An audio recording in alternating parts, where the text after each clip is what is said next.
pensamientos y sabe absolutamente todo lo que hay en nuestro ser. Y a veces, hermanos, con tanta facilidad respondemos que estamos bien, cuando creo siempre va algo en nuestra vida que no está completamente bien. Y yo esperaría que no fuera una cuestión espiritual o una cuestión pecaminosa, aunque no dudo que pueda haberla. Pero seguramente hay situaciones, conflictos, problemas, diferencias que no terminamos completamente de responder o de solucionar, y que nuestro Dios, en toda su sabiduría, sabe exactamente, sin que pueda haber ningún engaño, sin que pueda haber nada que pueda obstruir su visión de nosotros, cómo está nuestra vida en este momento. Yo creo y espero que cada uno de los que estamos aquí presentes en esta mañana podemos recordar de una forma gozosa, de una forma vívida en ese recuerdo y de una manera muy personal, muy íntima, ese momento de nuestro encuentro personal con Cristo. Reflexiona un momento, haga memoria. ¿Cómo el Señor llegó a tu vida?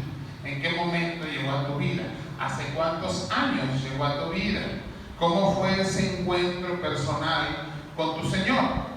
¿Qué sucedió en ese momento? De una manera muy general, en ese momento que podríamos llamar sublime, porque es un momento muy especial para todos y cada uno de los creyentes. Fue un momento en el que simplemente sentimos esa transformación de vida. Nuestra vida fue tomada por Cristo. Nuestra vida fue perdonada. Nuestra vida fue restaurada. Nuestra vida fue salvada. Y ese es un recuerdo que no podemos perder en nuestra mente y sobre todo en nuestro corazón. ¿Cómo es que todo esto sucedió? Por el poder y por la gracia de nuestro Señor Jesucristo en nuestra vida. Ahora quiero que vayas en tus recuerdos y pienses qué fue lo que sucedió exactamente después de este momento de encuentro con Cristo y tú mismo. Inmediatamente después de esto, nuestra voluntad es sujeta a la voluntad de nuestro Dios. Nuestro ánimo fue movido de una forma extraordinaria, ya no para buscar hacer el mal, porque para eso muchas veces somos muy entusiastas, sino nuestro ánimo es movido a estar entusiastas, pero para servir a nuestro Dios. Y empezamos a buscar de una manera continua su palabra, porque queríamos ser alimentados por esa palabra y profundizar en esa palabra para que fuera nuevo alimento a nuestro ser que probablemente antes no teníamos, y si lo teníamos seguramente no comprendíamos, porque sin el Espíritu Santo en nuestra vida simplemente no podemos entender la palabra de Dios. Y buscábamos de una manera continua también tener tiempos de intimidad con el Señor, tiempos de alabanza, tiempos de adoración, tiempos de oración, tiempos de estar simplemente siendo contemplados por Dios y poder contemplar su presencia en nuestras vidas en esos momentos de intimidad con Él. Pero una cosa más que seguramente había entusiasmo, y la palabra de Dios lo reafirma una y otra vez con nuevos creyentes, era ese entusiasmo de compartir con gusto, con gozo, las grandes cosas que el Señor estaba operando en nuestro ser. Y entonces nuestra boca se abría, porque nuestra vida lo que ansiaba era poder transmitirle a otro lo que el Señor estaba haciendo con nosotros. Y estábamos en esa ansiedad de que el otro conociera esa palabra, conociera ese evangelio de gracia, conociera ese evangelio de salvación. ¿Para qué? Porque podíamos ver la necesidad que había en la otra persona y queríamos que ese evangelio de gracia de Cristo pudiera tocar y transformar su vida como lo había hecho con nosotros.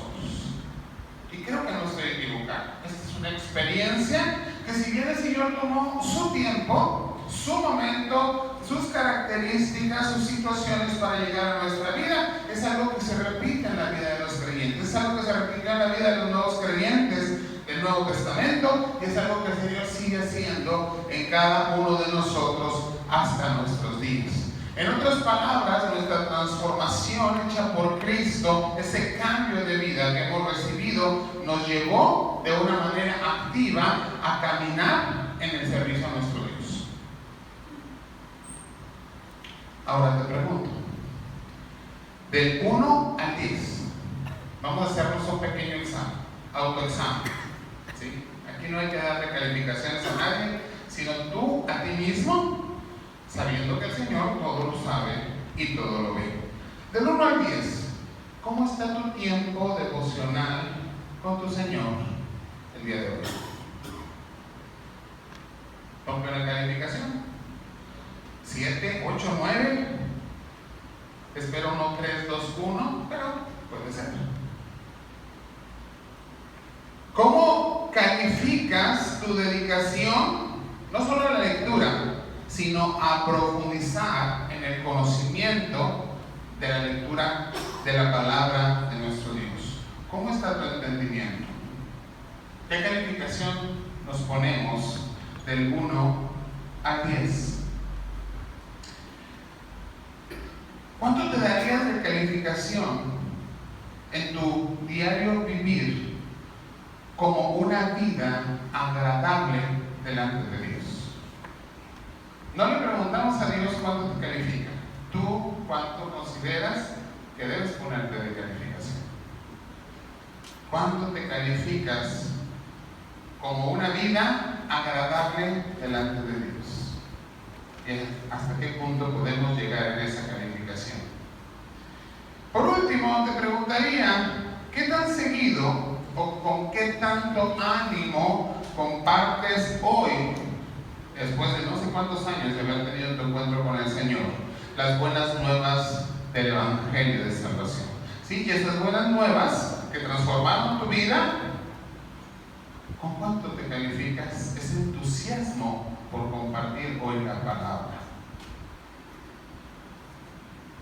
En otras palabras, hermanos, vale la pena que hagamos un autoexamen y podamos ponernos una calificación hoy, con cuánto calificamos la calidad de nuestro caminar por y para la gloria de Dios.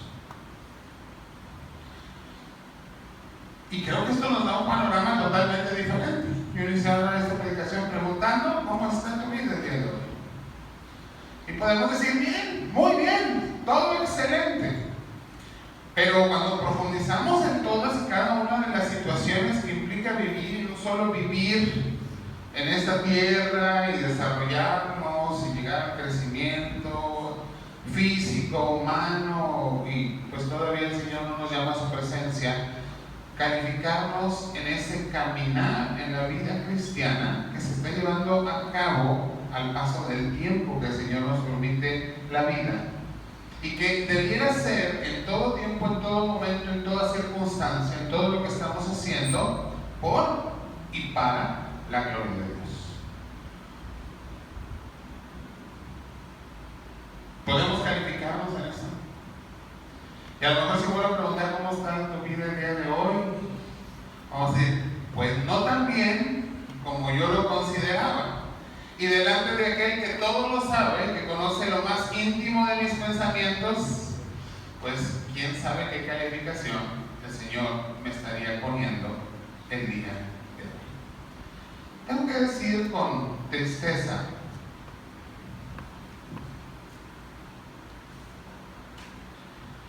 que cada día es más común ver iglesias. Disculpen, no estoy hablando específicamente de esta, más adelante lo voy a hacer. Pero podemos ver iglesias, hermanos y hermanas, miembros de la gran familia de nuestro Dios, que cada día se van conformando más y más y más a que su primer amor, ¿saben lo que es esto del primer amor? La crítica a la iglesia. ¿Qué le dijo el Señor allá en Apocalipsis? Has perdido tu primer amor. Porque nuestro entusiasmo, nuestra gratitud, nuestra alabanza, nuestra dedicación, nuestro caminar, nuestra intención de glorificar al Señor y compartir su evangelio, viene siendo o viene a menos conforme va pasando el tiempo, ¿sí o no? Entonces se va diluyendo en nuestra vida ese primer amor y nos vamos conformando a esto. Se nos va haciendo como que lo más natural que cada día venga a menos nuestro primer amor. ¿Qué ha pasado? Pues vamos perdiendo cada vez más la comunión. Si al principio tomábamos la Biblia, leíamos horas, y si no entendíamos algo, preguntábamos, traíamos nuestras notas, le preguntábamos a nuestro maestro, a algún anciano, al pastor, a algún otro creyente maduro, y queríamos saber qué significa. Si antes tomábamos tanto tiempo para orar a nuestro Dios, estar en comunión con Él, tener tiempo de intimidad y que nadie me moleste porque yo quiero estar en comunión con mi Señor. Después de los años, la realidad es que volteamos nuestra cara y nuestra vida completa a tantas ocupaciones alrededor nuestro y a tantas situaciones, vivencias, problemas, maltratos a veces, malos testimonios que hemos recibido, y eso va permitiéndonos que se vaya diluyendo y que sea en muchas ocasiones menos y menos y menos ese primer amor que teníamos para nuestro Señor. Esto pudo haber pasado de un momento a otro, pero en la mayoría de las personas se debe a lo que decía hace un momento, cargas, quizás porque traemos tantas cosas en nuestra cabeza, tantas deudas. ¿Se acuerda de lo que hablamos hace un par de semanas? Esas deudas que se generan porque siento que alguien me debe, porque fui maltratado, fui herido, fui lastimado, me hicieron y siento que me deben. Son cargas que se van acumulando. Quizás enfermedades. No todos los creyentes reaccionamos de manera positiva, agradecida y confiando con fe en nuestro Dios, sino que la realidad es que muchas veces creyentes, digamos, si no a renegar, si a no están conformes. Cuando la invitación es que debemos estar conformes con la voluntad de Dios. O recibiremos del Señor, decía Job, solamente lo bueno y no lo malo. Porque aguas, no vaya usted a decir es que lo malo viene de Satanás. No. Todo lo que pasa en tu vida es propósito de Dios. Si Él utiliza al enemigo como un instrumento, porque lo puede hacer, es soberano sobre todas las cosas, aún sobre el enemigo. Y si quiere o tiene duda al respecto y quiere profundizar más, vea Job nos manifiesta cómo todo está en la voluntad del Señor. Pero estamos enfermos, estamos cansados, estamos desanimados y puede venir ese enfriamiento de nuestro primer amor. Y muchas veces todas estas situaciones se van acumulando en nuestro ser. Y si a esto le añadimos que tenemos muchas ocupaciones, ¿qué más quisiera yo no fuese así? Pero la Biblia dice que así es, se acumulan pecados, porque nadie podemos decir que no pecamos. Y todo esto se va convirtiendo en una carga y en una enfermedad espiritual en nuestro ser que nos impide levantarnos, que nos impide andar, que nos impide tomar esa decisión de la cual nos hablaba anoche el hermano Edgar, de levantarnos y edificar, de levantarnos y reconstruir, de levantarnos y hacer nuestro mejor esfuerzo para ser restaurados, porque traemos tantas cargas en nuestro ser que simplemente hay enfermedad espiritual en nuestras vidas. Y entonces podemos llegar a un momento en el que somos, permítame la expresión, paralíticos espirituales. Ya todo es una rutina, ya todo es parte de una costumbre, pero no estamos avanzando, no nos estamos levantando, no estamos caminando, no seguimos creciendo. ¿Y qué es esto? Un conformismo espiritual. Ya llegué a este punto, volteo atrás y digo, pues creo que ya subí bastantes peldaños, ya llegué a un punto que a mí me parece aceptable y aquí me quedo, aquí me planto, y aunque todavía hay mucho que subir para alcanzar la estatura del varón perfecto, yo aquí me siento a gusto. Ya no estoy dispuesto a seguirme esforzando para y por mi Señor.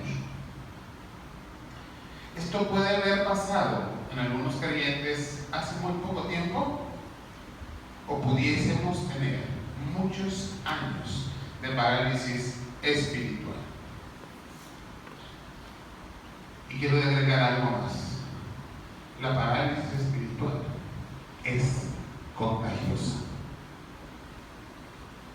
Es una enfermedad contagiosa.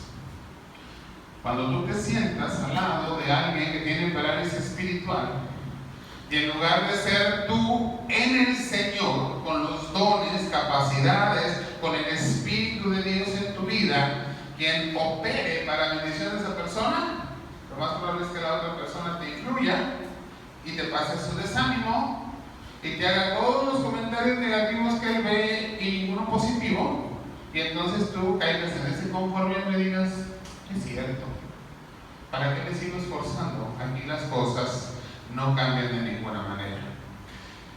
Y por último, la cosa grave que sucede, por último, para empezar, no creo que ya nos vamos. Lo más grave que sucede es que una vez que caemos en esa parálisis espiritual, como es contagioso y como somos una sola familia en Cristo y caminamos todos juntos y la iglesia es el conjunto de todos los creyentes, sucede que también la iglesia puede caer, y seguro cae si hay una gran mayoría de personas enfermas espiritualmente, en un desánimo y en una parálisis.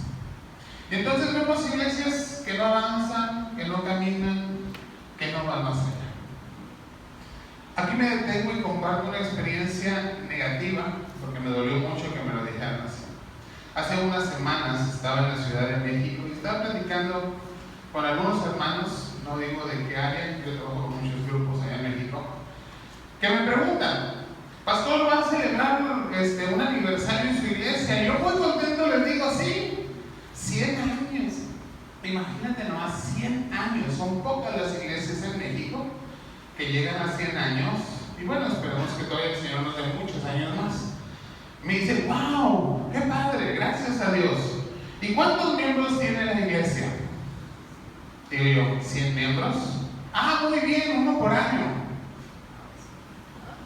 Digo, no es real esto, ¿verdad? Digo, oye hermano, espérenme, muchos se han muerto y otros han salido para fundar nuevas iglesias. Calculamos más o menos que todavía vivos en diferentes iglesias que han sido miembros de esta, hay unos 300, 350 personas.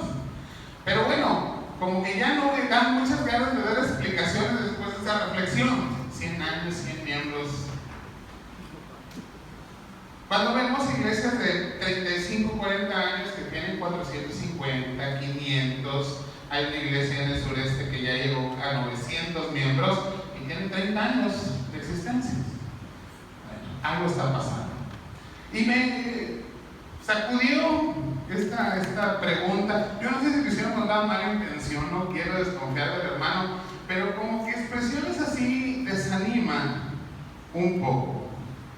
Pero lo que quiero compartir en esta mañana es que es Dios el que tiene solución a estas situaciones, porque es Dios el que te levanta.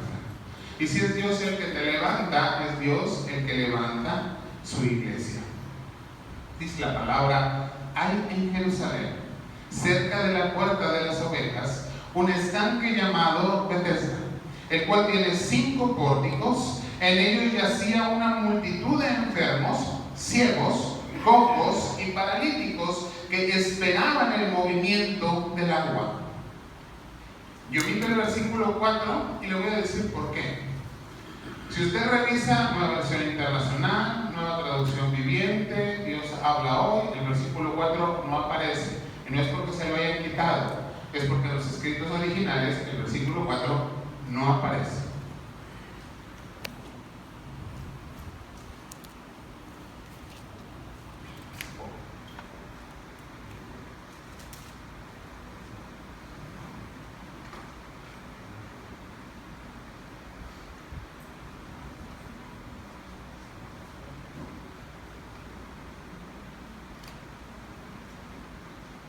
Y había allí un hombre que hacía 38 años que estaba enfermo.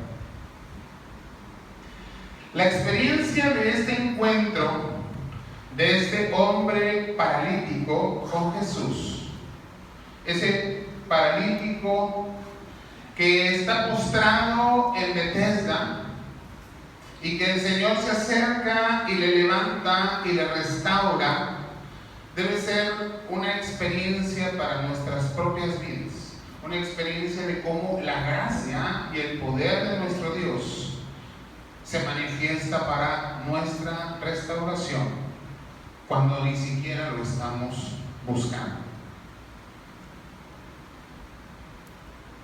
Restaurar nuestras vidas, o que nuestras vidas sean restauradas, el efecto inmediato es que nuestras familias sean restauradas. Y cuando nuestras familias son restauradas, el efecto inmediato es que la vida de la iglesia es restaurada. Y entonces se restauran muchas cosas, y en especial la calidad de mi servicio por y para la gloria de nuestro Dios.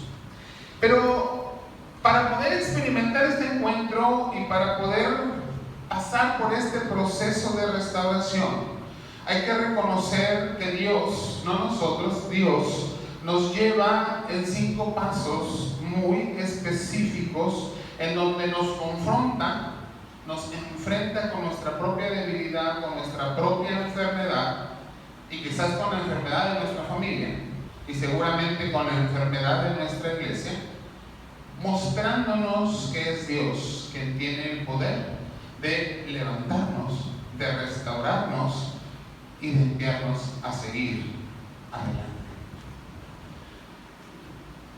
Dice la palabra que Jesús vio a este hombre que tenía ¿cuántos años?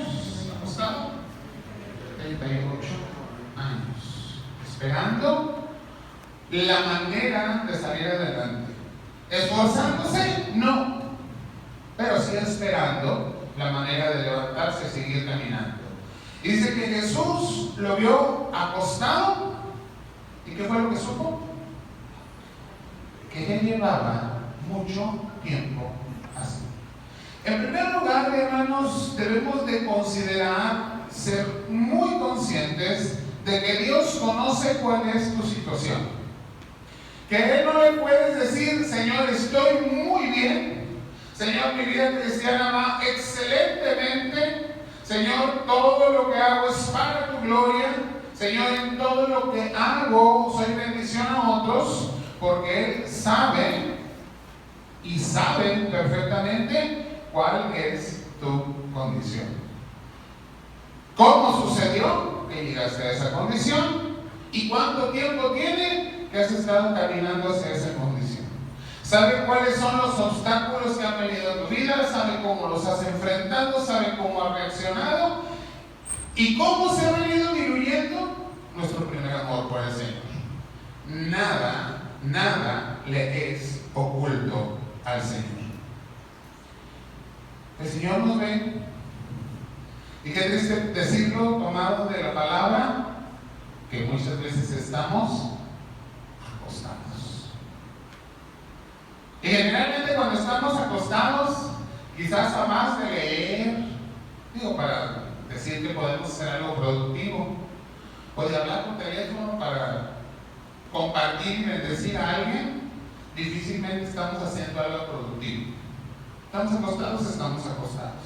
Pero el Señor nos dice en la palabra que necesitamos levantarnos. ¿Quién es? Dice, ¿tú que duermes?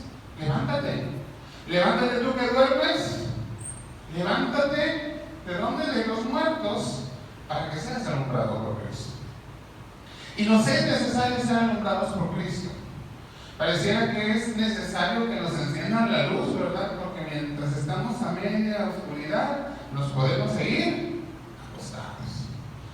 Y en el mejor de los casos, acostados despiertos, pero lo más seguro es acostados dormidos. Y entonces se vuelve imposible que estemos haciendo algo para y por la gloria de nuestro Dios. Jesús conoce nuestra situación. Dios conoce a la perfección tu situación. Conoce tus frustraciones, tu dolor, tus desánimos. Conoce las veces que has sido frustrado por un mal testimonio, todos los problemas que estás enfrentando, cada una de las situaciones de pecado, de error, de no obediencia a la palabra que te impiden levantarte y caminar detrás de tu Señor por la guía de su Espíritu para ser bendición y para glorificar el nombre del Señor. Y sabe exactamente cuánto tiempo tienes así. Sin embargo, vemos en este relato que aún sabiendo todas las condiciones y situaciones, el Señor no rechaza. Cuando su voluntad es restaurar nuestra vida, ¿qué hace? Todo lo necesario, como ya lo hizo para salvarnos, ahora para volver a levantar nuestra vida y que seamos restaurados. Pero entonces viene la gran pregunta. El Señor le dice a este hombre paralítico: ¿quieres ser sano? Parece una pregunta sencilla, y perdón por lo que voy a decir, incluso tonta. ¿Cómo le preguntas a un enfermo si quiere ser sano? Lo más lógico es que, claro que quiere ser sano. Pero no me sorprende el poco entusiasmo en la respuesta de este hombre. Si somos conscientes y vemos ahí en la palabra lo que este paralítico responde, él dice: bueno, Señor. Nunca le dice sí. Nunca le dice: sí, Señor, levántate, quiero ser sano. ¿Qué es lo que pone? Las excusas para que a él no sea el culpable de no poder ser sano. Esto es lo que este hombre hace. Dice: bueno, Señor, es que pues no tengo quien me meta al estanque, y cuando viene ese movimiento del agua, pues no hay quien me lleve, yo no puedo. A mí me sorprende porque este hombre lo dice con todo entusiasmo. Si tú me estás preguntando si quiero ser sano, te voy a responder: claro que sí, yo quiero ser sano. Quiero ser levantado, quiero ser restaurado, quiero volver a mi primer amor, quiero volver a estar de pie y avanzando para la gloria de mi Señor. Pareciera ser, hermanos, que muchas veces nuestra respuesta es muy parecida a la de este hombre paralítico. Quiere ser sano implica una gran responsabilidad. Quiere ser sano implica no un gran esfuerzo para hacerlo, pero sí un gran esfuerzo para continuar después de que he sido sanado. Nuevas responsabilidades, mucho que hacer, seguramente nuevos ministerios, compromisos que tengo que realizar, y seguramente voy a tener que dejar todas las prácticas, pensamientos y situaciones que me han llevado al punto de estar enfermo. Yo creo que en la mente de este hombre no pasó todo eso, pero me sorprende su respuesta, y qué parecida es a veces a la que nosotros podemos dar. ¿Quieres ser sano? Señor, pues mira, es que todas las situaciones de la vida, los problemas, las frustraciones por los malos testimonios que he recibido, el maltrato que me ha dado tu iglesia, Señor, a eso se lo reclamamos. Tu iglesia me ha maltratado, tu iglesia me ha tratado equivocadamente, tu iglesia no me hace caso, tu iglesia no me ha dado el lugar de honor que me merezco, tu iglesia no me ha colocado en ese lugar de servicio que yo anhelaba, pero no lo recibí. Le estamos reclamando al Señor, porque es su iglesia la que ha hecho todo esto. Pero nunca le decimos: Señor, si quiero ser sano. Quiero que me sanes, quiero que me restaures, quiero que me pongas otra vez en ese lugar donde todo lo que hago, lo que digo, es usado para tu gloria por medio de tu Espíritu Santo. Aunque eso implica un nuevo compromiso que he venido dejando al perder el primer amor, y todo el esfuerzo que tengo que hacer para mantenerme en ese camino al cual tú me has llamado. Pero déjame decirte algo: el Señor sigue diciéndonos: ¿quieres ser sano? Iglesia Divino Redentor, ¿quieres ser sana?